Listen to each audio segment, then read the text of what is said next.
살짝 모자란 친구지만 마음에 드는 서피스 랩탑 7 간단 후기입니다. 서피스 랩탑 7은 하드웨어먼과 MS에서 출시한 노트북인데요. 스냅드래곤 X 플러스가 탑재된 제품으로 구입을 했습니다. 스냅드래곤 X 엘리트가 땡기긴 했지만 주머니 사정은 X 플러스에 만족을 해야 했습니다.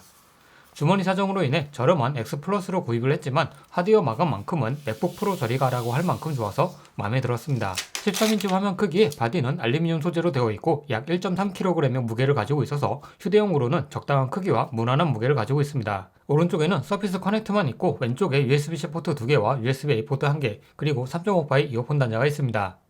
포트 구성이 조금 아쉬운데 오른쪽에 USB-C 포트가 하나 더 있었으면 좋았을 것 같습니다. 키보드와 터치패드 색상이 호불호는 있겠지만 개인적으로는 알루미늄 바디에 잘 어울린다고 생각합니다. 새 제품이라 그런지 타이핑 시 구분감이 있는데 단단한 알루미늄이 받쳐주고 있기 때문에 꽤 괜찮은 타이핑 느낌을 주었습니다.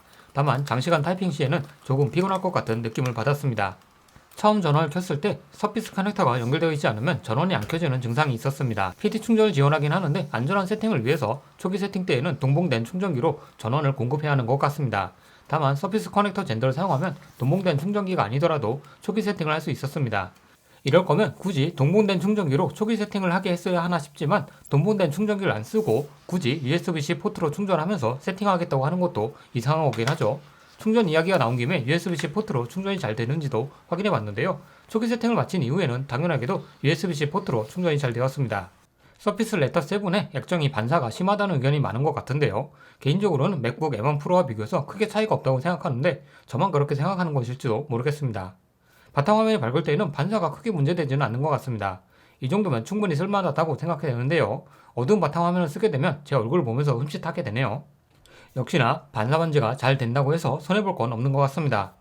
그래서 비싼 고화질 AR 필름을 구매해서 부착해봤는데 필름 사용 전후 반사 방지 차이는 잘 못 느끼겠습니다. 그냥 제가 이런 것에 두만한 것 같겠죠.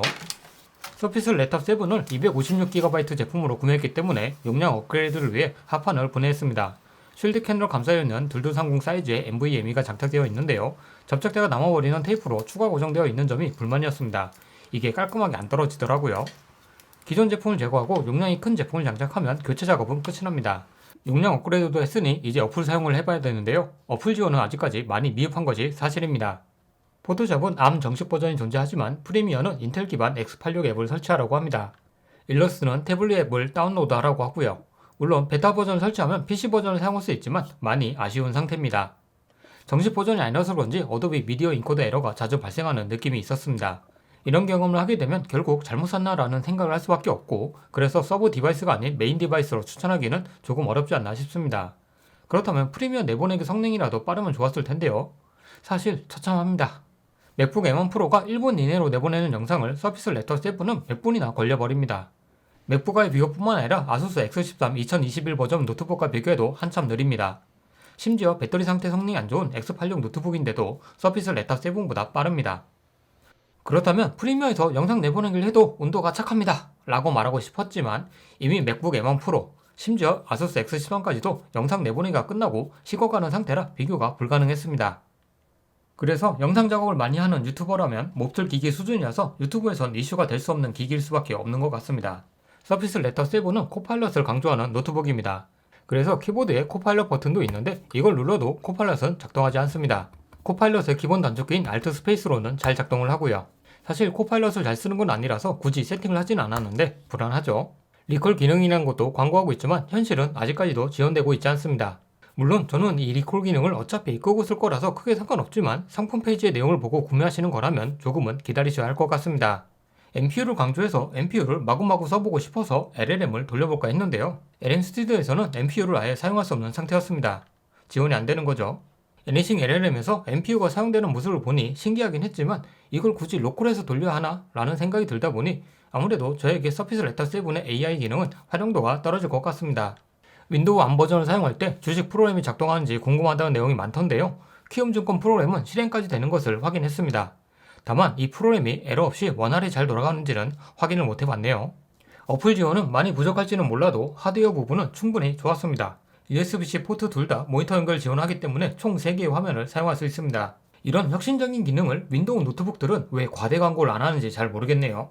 경험적으로 윈도우 노트북의 배터리 사용 시간과 대기 시간을 믿지 못하는 사람이기 때문에 서피스 랩탑 7의 배터리 사용 시간과 대기 시간에 큰 기대를 했습니다. 화면 밝기를 신경 쓰지 않고 사용했을 때 시간당 10% 정도를 사용했고 대기 시간에도 갑자기 배터리가 빠져버리는 문제를 경험하지 못해서 좋았습니다. 이제 드디어 윈도우 노트북에서도 나온 배터리를 보고 사용 시간을 예측해서 작업할 수 있는 경험을 하게 된 것이죠. 배터리 사용 시 CPU 속도가 0.71GHz로 고정되는 문제를 한번 경험했었습니다.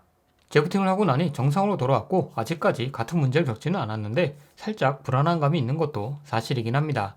피드백을 하는 것을 깜빡했는데 이런 문제가 다시 발생하지 않도록 펌웨어 업데이트 등이 있었으면 좋겠네요. 제목하고는 다르게 영상 내용은 뭔가 사면 안 되는 물건 같은데요. 함부로 사면 안 되는 물건이 맞습니다. 제품의 한계를 명확히 알고 있을 경우에는 굉장히 만족스러울 수 있지만 일반적인 윈도우 노트북을 생각했다면 굉장히 불만족스러울 수 있는 제품이기 때문이죠.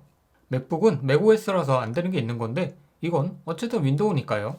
이상으로 한 달 정도 사용한 서피스 랩탑 7 후기를 마치도록 하겠습니다. 시청해주셔서 감사합니다.